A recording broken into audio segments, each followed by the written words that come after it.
Y estos son los datos que daba ayer el Índice Nacional de Estadísticas y Censos, el Instituto Nacional de Estadísticas y Censos de la República Argentina, respecto de una inflación que sigue en niveles muy bajos para lo que eran los niveles a los que se había acostumbrado Argentina en los últimos 20 años. Es un dato que fue celebrado por el gobierno de Javier Milei y es una inflación de 1.6 en el mes de junio. Inflación mensual, por supuesto. Fíjate el dato que nos da ahí el INDEC. Los precios al consumidor aumentaron 1,6% en junio de 2025 respecto de mayo y 39,4% interanual. Acumularon un alza de 15,1% en el primer semestre.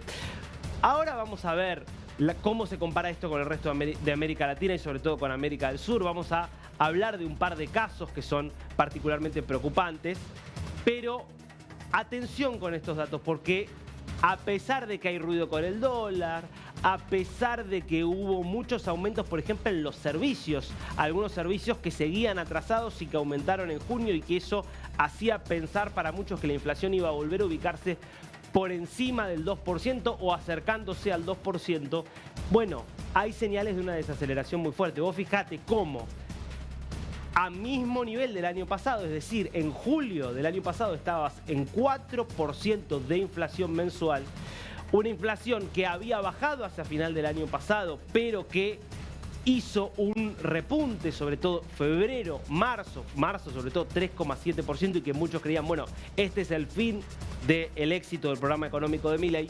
Bueno, desde marzo volvió a haber una desaceleración y terminás en el 1,6 de junio, que es apenas por encima del dato más bajo de toda la serie en estos años, que es el 1,5 que se había registrado en mayo. Ahora hay algo que es particularmente interesante para tener en cuenta de este dato y es cómo se compone este índice.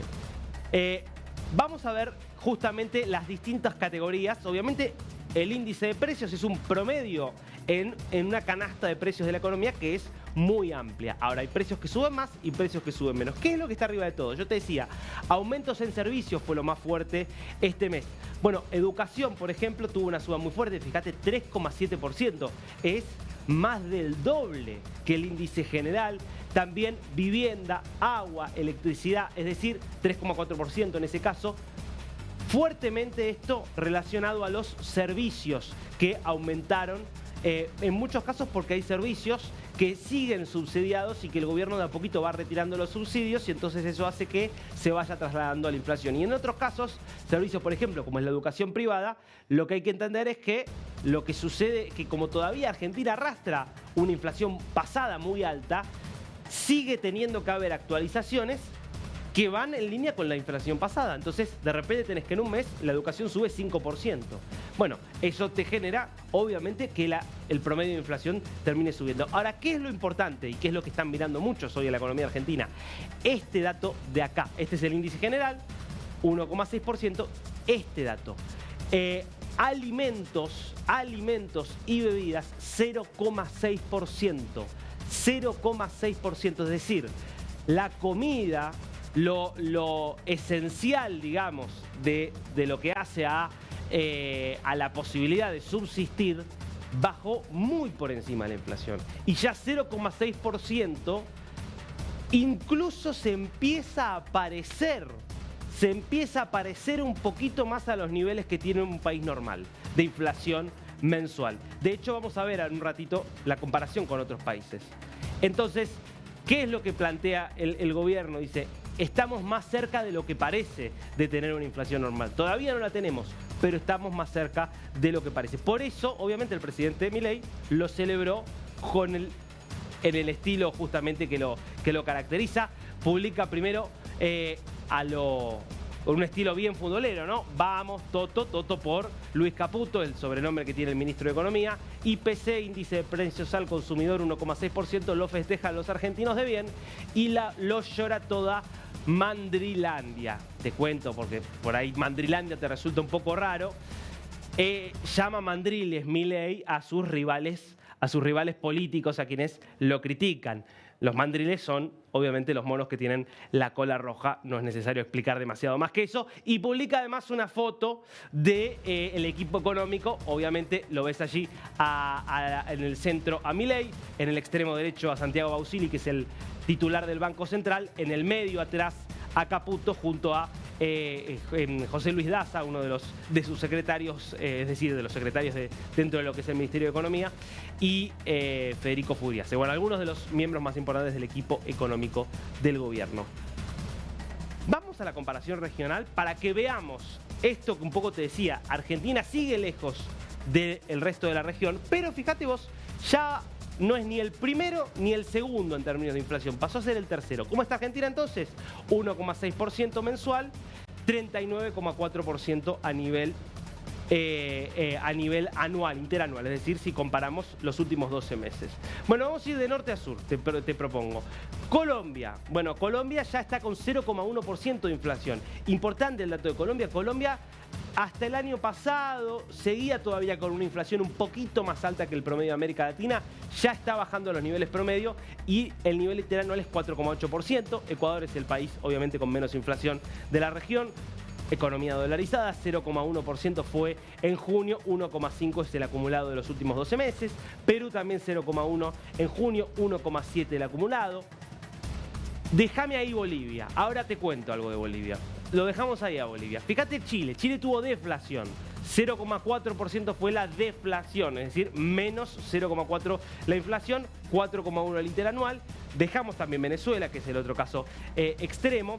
Tenés Brasil, una inflación de 0,2% a nivel mensual, un interanual de 5,4%. Paraguay, tenés 4% la inflación interanual, no hubo inflación en el mes de junio. Uruguay tenés 4,6% la interanual y también deflación de 0,1% en junio. Si ves vos, te das cuenta que prácticamente salvo Ecuador y Perú, que están por debajo del promedio con 1,5%, después tenés a Colombia, a Chile, Uruguay, a Brasil, a Paraguay, en torno entre 4 y 5%. Es el promedio que ha tenido más o menos en los últimos años, sacando la pandemia, América Latina. Entonces, ¿qué te quiero decir? Si lo ves desde esa perspectiva, la inflación que hoy tiene Argentina en alimentos, ese 0,6%, está bastante alineado con esos números. No está tan lejos de esos números. Por eso es que el gobierno dice, es muy posible que si este proceso sigue, para fin de año, a nivel mensual por lo menos, Argentina ya está alineado con el resto de la región. ¿Qué está pasando en Venezuela y en Bolivia? Nos detenemos un momento nada más para que se entienda la gravedad de la situación. Primero Bolivia, ya está con 5,2% mensual, 5,2% mensual, es decir, prácticamente cuadruplicando el nivel que tiene hoy Argentina, y el 24% interanual, pero que es mentiroso, porque toma como referencia meses del año pasado, donde todavía no se había disparado por completo la inflación. Ahora va a terminar, hoy Bolivia tiene un interanual menor a la Argentina, pero no te quepa duda, Bolivia va a terminar este año con más inflación que la República Argentina. Bueno, lo que está pasando es la crisis de la que venimos hablando hace muchísimo tiempo. Bolivia se quedó sin dólares, básicamente porque agotó todos los recursos del gas, nunca se invirtió en un programa alternativo para generar dólares. Por lo tanto, hay un desabastecimiento feroz, el desabastecimiento genera escasez y la escasez genera inflación. Así de sencillo. Y esta inflación va a ser cada vez peor. Y la va a heredar seguramente un gobierno muy débil, que es el que se va a venir en Bolivia. Porque el 17 de agosto, es decir, en exactamente un mes, hay elecciones presidenciales. Seguramente ganará alguna de las fórmulas opositoras al MAS. Después de 20 años vas a tener un gobierno que no es ni el de Evo Morales ni el de Luis Arce. Sacamos obviamente el paréntesis de Yanine Arce, de Yanine Áñez, pero vas a tener un gobierno que va a heredar un país que es un polvorín. Hay que mirar de cerca la fenomenal crisis en la que está Bolivia, que es la punta del iceberg de una crisis mucho mayor. ¿Qué pasa en Venezuela? Venezuela había dejado de tener inflaciones de este nivel siderales como es el 26% que tuvo en mayo. Bueno, fíjate vos, ya en junio no tenés dato de inflación. ¿Por qué no tenés dato de inflación en junio? A nivel oficial, el gobierno dejó de informar la inflación hace mucho tiempo. Cada tanto, cuando hay un número bueno lo informa, si no hay un número bueno no lo informa. Pero teníamos, y siempre lo reportábamos, el dato del Observatorio Venezolano de Finanzas, una organización no gubernamental que es muy seria y que venía dando el dato de inflación bastante fidedigno. Digo bastante fidedigno porque obviamente no tiene los mismos recursos que el Estado, pero era bastante fidedigno. Bueno, pusieron presos a todos sus principales operadores, a todos sus científicos y técnicos, y hoy dejó de publicar datos de inflación. Al mismo tiempo ya hay una persecución generalizada con varios economistas que también han sido secuestrados. El régimen está en una situación muy delicada porque volvió a emitir, después de haber cortado la emisión y de haber prácticamente dolarizado la economía, volvió a emitir fuertemente el año pasado en la desesperación por generar algo de actividad para ganar las elecciones que termina robando. Y hoy se están viendo las consecuencias de una Venezuela que había salido de la hiperinflación, pero que nuevamente va rumbo a la hiperinflación. Este es el panorama. Argentina muy cerquita estaba de eso que hoy es Bolivia y Venezuela. Bueno, ahora pareciera que es cada vez más consolidado el rumbo, que la empieza a ser más parecida a los otros países de la región.